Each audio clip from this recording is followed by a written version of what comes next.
வணக்கம் நண்பர்களே, welcome to நம்ம ஊர் அரசியல்வாதி சேனல். இன்னைக்கு இந்த வீடியோவில் எதை பற்றி பார்க்க போகிறோம் அப்படின்னா, இங்கே தமிழ்நாட்டில் இன்னும் குறிப்பாக சொல்லணும்னா இந்தியாவிலே அதிக இளம் விதவைகள் எந்த மாவட்டம் எந்த மாநிலம் அப்படின்னு கேட்டால் தமிழ்நாடு தான் அப்படின்னு யார் சொன்னாங்கன்னா கனிமொழி அக்கா தான் சொன்னாங்க. அது மட்டுமா இல்லை, இங்கே கொரோனா பீரியடில் கூடயும் இந்த சாராயத்தை விற்று தான் அரசாங்கத்தை நடத்தணுமா அப்படிங்கிற கேள்வியை கேட்டது யார் அப்படின்னு கேட்டிங்கன்னா அதுவும் கனிமொழி அக்கா தான். இதையெல்லாம் தாண்டி நாங்கள் ஆட்சிக்கு வந்தோம் அப்படின்னா இந்த மதுவிலக்கு அப்படிங்கிறது அமல்படுத்தப்படும் அப்படின்னு சொன்னது யார் அப்படின்னு கேட்டிங்கன்னா கனிமொழி அக்கா தான். ஆனால் இப்போ பத்திரிகையாளர்கள் கேட்ட கேள்விக்கு அவங்க ஒரு ஸ்மைல் மட்டும் பண்ணிட்டு போயிருக்கிறாங்க. அது என்ன கேள்வி அப்படிங்கிற அந்த ஒரு தகவலையும், அது மட்டும் இல்லாமல் சீமான் அவர்கள் மிகப்பெரிய குழப்பவாதியா அப்படிங்கிற அளவுக்கு இங்கே ஒரு குழப்பத்தை மறுபடியும் ரிப்பீட் பண்ணியிருக்கிறாரு. அதனுடைய காரணம் என்ன அப்படிங்கிற அந்த ஒரு தகவலையும், அதையும் தாண்டி முக்கியமாக விஜய் அவர்கள் கரூரில் பாதிக்கப்பட்ட குடும்பங்களை சந்திச்சார் இல்லைங்களா. ஸோ அவங்க என்னென்ன விஷயங்கள் சொன்னாங்க அப்படிங்கிற அந்த ஒரு விஷயத்தையும் ஒரு ஷார்ட் அண்ட் ஸ்வீட்டாக இந்த வீடியோவில் நம்ம பார்த்துட்டு போகிறோம். வீடியோக்குள்ளே போகிறதுக்கு முன்னாடி நம்ம சேனலை சப்ஸ்கிரைப் பண்ணல அப்படின்னா மறக்காமல் சப்ஸ்கிரைப் பண்ணி வச்சுங்க. அதையும் தாண்டி என்னுடைய கருத்துலேருந்து மாற்று கருத்துக்கள் இருந்துச்சு அப்படின்னாலும் அதையும் கமெண்ட் செக்ஷனில் பதிவிடுங்க. கருத்துக்கள் வரவேற்கப்படுகிறது. சரி, வாங்க வீடியோக்குள்ளே போகலாம். நண்பா, நண்பி, தோழா, தோழி, என் மேல இவ்வளவு நம்பிக்கை வச்சிருக்கிறீங்களா? என்ன இவ்வளவு நம்புறீங்களா? பார்த்தலாம், ஒரு கை பார்த்தலாம். நீங்க வரலாற்று அப்படிங்க காலில் ரொம்ப கஷ்டமா போச்சு. இது உங்களுக்கு உறுதுணையா இருப்பேன், பாதுகாப்பா இருப்பேன்னு சொன்னாங்க சார். என்னை மன்னிச்சிருங்கன்னு சொன்னாங்க சார். உடனே என்ன காலில் விழுந்துட்டாரு. என்ன மன்னிச்சிருங்கன்னு சொல்லி காலில் விழுந்துட்டாரு. உடனே எங்களை பார்த்த உடனே என்னை மன்னிச்சுக்கோங்க, உங்களை இங்கே வர வச்சு பார்க்கறதுக்கு ரொம்ப தயவு பண்ணி மன்னிச்சுக்கோங்க அழுதுட்டாரு. அப்புறம் பார்த்து நாங்கள் எங்கள் பிள்ளைங்க போட்டோ பார்த்துட்டு ரொம்ப அழுதுட்டு எங்கள் காலெல்லாம் விழுந்து மன்னிப்பு கேட்டாரு. முதல்ல இங்கே பார்க்குறது என்ன அப்படின்னு பார்த்தீங்கன்னா, சீமான் ஒரு குழப்பவாதி அப்படின்னு ஒரு விஷயத்த சொல்லியிருந்தது. அந்த விஷயத்தை கையில் வைப்போம். ஏன் இதை நான் சொல்கிறேன் அப்படின்னா, இங்கே விஜய் அவர்கள் கரூரில் ஒரு சம்பவம் நடந்த பிறகு அவர் குறித்து ஃபஸ்ட்டு சீமான் அவர்கள் சொன்ன விஷயம் என்ன அப்படின்னா, இங்கே அவரும் அதை எதிர்பார்த்துருக்க மாட்டார். அதுவும் இல்லாமல் அவரும் ரொம்பவே கஷ்டத்தில் தான் இருப்பார், கண்டிப்பாக மனவேதனையில் தான் இருப்பார் அப்படின்னு கருத்தை யார் சொன்னாங்க அப்படின்னா சீமான் அவர்கள் தான் சொன்னாங்க. ஆனால் விஜய் அவர்கள் வீடியோ போட்ட பிறகு மறுபடியும் அதே வாய் தான். இங்கே அவருடைய வார்த்தைகளில் வலி இல்லை, அவர்கிட்ட கொஞ்சம் கூடியும் வேதனையே இல்லை அப்படிங்கிற மாதிரியான வார்த்தையும் யார் சொன்னதுன்னா சீமான் அவர்கள் தான். ஏன் இந்த முன்னுக்கு பின் பேசுறது அப்படிங்கிற அந்த ஒரு விஷயமும் இருந்துச்சு. ஆனால் இப்போ ரீசெண்டாக என்ன சொன்னார் அப்படின்னு பார்த்தீங்கன்னு வச்சுங்களேன், இங்கே எதனால், அதாவது நம்மளுடைய மரபு என்ன அப்படின்னு பார்த்தீங்கன்னா, யார் பாதிக்கப்பட்டாங்களோ அவங்க வீட்டுக்கு போய் பார்க்குறது தானே மாண்பு, மரபு, பண்பு. ஆனால் இங்கே பனையூருக்கு எல்லாத்தையும் வர வைக்கிறது எந்த வகையில் சரி அப்படிங்கிற அந்த ஒரு கேள்வியை இங்கே சீமான் அவர்கள் எழுப்பியிருக்கிறாங்க. இவ்வளோ நாளாக ஏன் பார்க்க போலன்னு கேட்டுட்டு இருந்தாங்க. அப்படி பார்க்கறதுக்கு ஒரு நிகழ்வை அரேஞ்ச் பண்ண பிறகு இப்படியா பார்ப்பாங்க அப்படிங்கிற அந்த ஒரு கேள்வி வச்சிருக்கிறாங்க. இங்கே முக்கியமாக பார்க்க வேண்டியது என்ன அப்படின்னா, இங்கே விஜய் அவர்களுடைய பக்க தரப்பு நியாயத்தையும் பார்க்கணும். அவங்களுக்கு அனுமதி கிடைக்கல அப்படிங்கிறதையும், மண்டபங்கள் கிடைக்கல அப்படிங்கிறதையும் தான் அவங்க சைடு தரப்புலேருந்து வச்சிட்டு இருக்கிறாங்க. இப்படி வச்சிட்டு இருக்கிற சமயத்தில் இவர் மறுபடியும், அதாவது முன்னுக்கு பின் முரணாக பேசிகிட்டே இருக்குது. பார்க்கல அப்படிங்கிறது உங்கள் குற்றச்சாட்டு. ஆனால் பார்த்தாச்சு, பார்த்த பிறகும் நீங்கள் என்ன சொல்கிறீங்க, இப்படி தான் பார்ப்பாங்களா அப்படிங்கிற அந்த ஒரு கருத்து. இங்கே குறை சொல்லணும் அப்படின்னு நீங்கள் சொல்கிறீங்களா, இல்லை எதாச்சும் ஒன்று சொல்லி தான் ஆகணும், ஏன்னா நம்மளுடைய ஓட்டு வங்கி குறைஞ்சிரும், அவங்க மேலே அவப்பெயரை உண்டாக்கணும் மக்களிடையே அப்படிங்கிற அந்த ஒரு காரணத்துக்காக பேசுகிறீங்களா அப்படின்னு நமக்கு தெரிய மாட்டேங்குது. தயவு செஞ்சு உங்களுடைய குழப்பமான மனப்பான்மையிலேருந்து சீக்கிரமாக ஒரு தீர்வை காணுங்க அப்படின்னு தான் சொல்கிறேன். நீங்கள் திமுகவை எதிர்க்கிறீங்களா, திமுகவை எதிர்த்துங்க.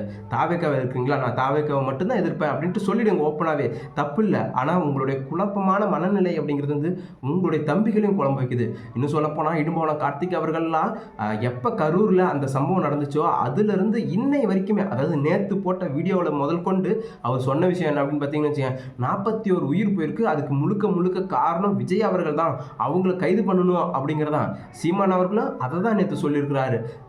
சீமான் அவர்கள் என்ன சொல்கிறாங்கன்னா, அந்த கொலைகளுக்கு அந்த விபத்துக்கு, அந்த இறப்புக்கு எல்லாத்துக்கும் காரணம் முதன்மை விஜய் தான் அப்படின்னு சொல்லியிருக்கிறாரு. ஆனால் இதுக்கு முன்னாடி என்ன சொல்லியிருக்கிறாரு அப்படின்னு பார்த்தீங்கன்னா, அது ஒரு விபத்து, இதுக்கும் அவருக்கும் சம்மந்தம் இல்லை, அது எதிர்பாராதமாக நடந்துச்சு அப்படின்னு சொன்னார். நேற்று சொல்கிறது என்ன அப்படின்னா, இங்கே அவர் தான் காரணம், அவரை ஏன் கைது பண்ணல அப்படின்னு கேட்குறீங்க. என்ன மனநிலையில் நீங்கள் இருக்கிறீங்க அப்படிங்கிறத முதல்ல நீங்கள் தெளிவுபடுத்திக்கிட்டு அப்புறமேட்டுக்கு பேசுங்க அப்படிங்கிறதான். ஏன்னா இடும்பவனம் கார்த்திக் வீடியோலாம் பார்த்துட்டு இது பழைய வீடியோவோ அப்படிங்கிற அளவுக்கு தோணுச்சு. எல்லா வீடியோக்குள்ளேயுமே சட்டையை மட்டும்தான் மாற்றிருக்கிறாரே தவிர வார்த்தைகளை மாற்றவே இல்லை. 41 பேர் இருந்ததுக்கு காரணம் முதன்மை விஜய் அவர்கள் தான் அப்படிங்கிறத வெவ்வேறு சட்டையை போட்டுக்கிட்டு வந்து சொல்லிட்டு இருக்கிறாரு மனுஷன். நம்மள்கிட்ட வந்து ஒரு லேப்டாப்போ இல்லை சிஸ்டமோ இருந்துச்சுன்னு வச்சுங்களேன், அந்த வீடியோக்கள் எல்லாத்தையும் கேதர் பண்ணி நம்ம போட்டுடலாம். பட் நம்மள்கிட்ட இருக்கிறது ஒரு ஃபோனுங்கிறதுனால கெப்பாசிட்டி தாங்க மாட்டேங்குது ஃபோனு. ஸோ அதனால் இப்போ நீங்கள் பார்த்தீங்க அப்படின்னாலே தெரிஞ்சிருக்க வாய்ப்பு நிறையவே இருக்குது. ஸோ இதை தாண்டி இன்னொரு முக்கியமான விஷயம், இங்கே கனிமொழி அக்காகிட்ட ஒரு கேள்வி கேட்டிருந்தாங்க அப்படின்னு சொன்னல, இங்கே விலை பொருட்களை ஏன் நீங்கள் வாங்க மறுக்கிறீங்க, விவசாயிகளை ஏன் இப்படி பண்ணுறீங்க அப்படிங்கிற ஒரு கேள்விக்கு அவங்க புன்னகை மட்டும்தான் பண்ணியிருக்கிறாங்க. ஸோ இதெல்லாம் தாண்டி ஸ்டாலின் அவர்களும் சரி, படம் பார்க்குறதுக்கு டைம் இருக்குது, ஆனால் இங்கே விலை பொருட்களை வாங்கி உங்கள்கிட்ட பாதுகாப்பாக வச்சிக்கிறதுக்கு ஒரு நிலையங்களோ இல்லை உங்களுக்கோ நேரம் இல்லை அப்படிங்கிற அந்த ஒரு கருத்தையும் இங்கே விஜய் அவர்கள் சொல்லியிருக்கிறாங்க. இந்த அவலம் நீடிச்சிக்கிட்டே இருக்குது. இந்த முறை மட்டும் இல்லாமல் ஒவ்வொரு வருடமும் இதுதான் நடந்துகிட்டு இருக்கு. ஸோ கூடிய சீக்கிரம் திமுக ஆட்சியாளர்களை வீட்டுக்கு அனுப்ப வைக்க போகிறாங்க மக்கள் அப்படிங்கிற அந்த ஒரு ஸ்டேட்மெண்ட்டையும் விஜய் அவர்கள் நேற்று சொல்லியிருக்கிறாங்க.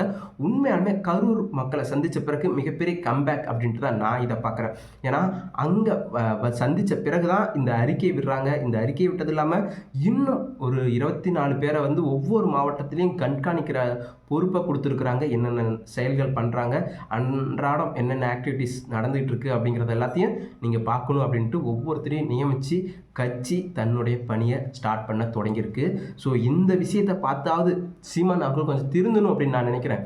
ஏன்னா கடைசி வரைக்கும் மற்றவங்களை குறை சொல்லிக்கிட்டு தன்னுடைய கட்சியில் அடிப்படையான வேலைகள் என்னென்ன கட்டமைப்பு இருக்குது அப்படிங்கிறத எல்லாத்தையும் கவனிக்கிறதே இல்லை. நம்ம குறை சொன்னோம்னா நமக்கு பெட்டி வரும். நம்ம யாரெல்லாம் பேசுகிறோமோ அவங்களுக்கு ஆப்போசிட்டாக இருக்கிற ஆளுங்க நமக்கு காசு தருவாங்க அப்படிங்கிற மனப்பான்மையிலே போயிட்டுருக்காங்க. கட்சி வளரணும், நமக்கு ஓட்டு வங்கிங்கிறத அதிகரிக்கணும் அப்படிங்கிற எண்ணெல்லாம் அவங்களுக்கு இல்லை. நமக்கு வருமானம் அதிகமாக வரணும் அப்படிங்கிற அந்த ஒரு தாட்டில் தான் அவங்க போயிட்டுருக்குறாங்க.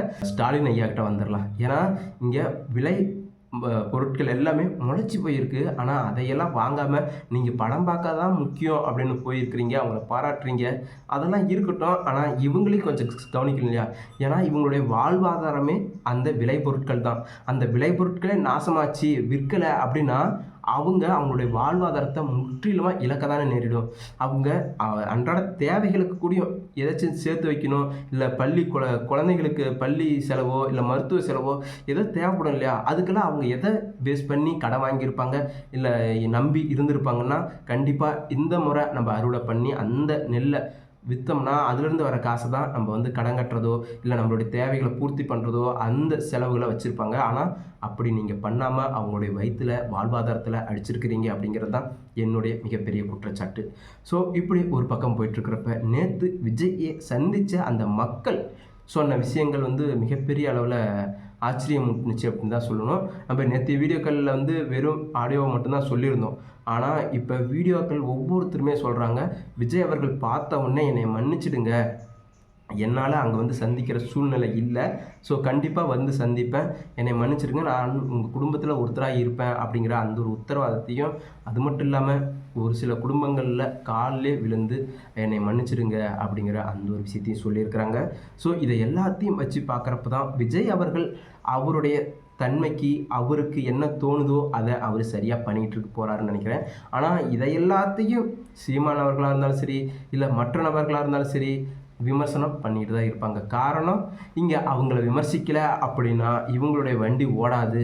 இவங்களுடைய பொழுதுபோக்கு ஒட்டுமொத்த அரசியல் நோக்கமும் எல்லாமே யார் அப்படின்னு கேட்டிங்கன்னா, புதுசாக தொடங்கப்பட்ட, இன்னும் சொல்லப்போனால் ஒரு தேர்தலை கூட சந்திக்காத கட்சியை எதிர்க்கிறது தான் இந்த என்டிகேவுடைய வேலை அப்படின்ட்டு நான் பார்க்குறேன்.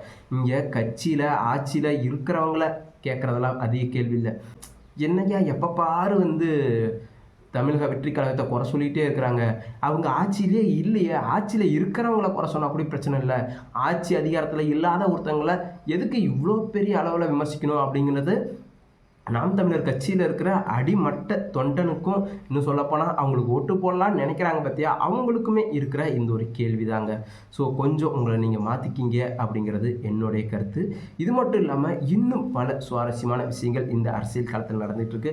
அதை எல்லாத்தையும் நீங்கள் பார்க்கணும். உங்களுடைய காதுகளுக்கு கொண்டுகிட்டு வரணும் அப்படின்னா மறக்காமல் நம்ம சேனலை சப்ஸ்கிரைப் பண்ணி வச்சுங்க. நம்ம ஊர் அரசியல்வாதி சேனல் இது முழுக்க முழுக்க உங்களை நம்பி ஆரம்பிக்கப்பட்ட சேனல். ஸோ என்னுடைய கருத்திலிருந்து மாற்று கருத்துக்கள் இருந்துச்சு அப்படின்னாலும் அதையும் கமெண்ட் செக்ஷனில் பதிவிடுங்க. கருத்துக்கள் வரவேற்கப்படுகிறது. மீண்டும் ஒரு பதிவில் சந்திப்போம். நன்றி, வணக்கம்.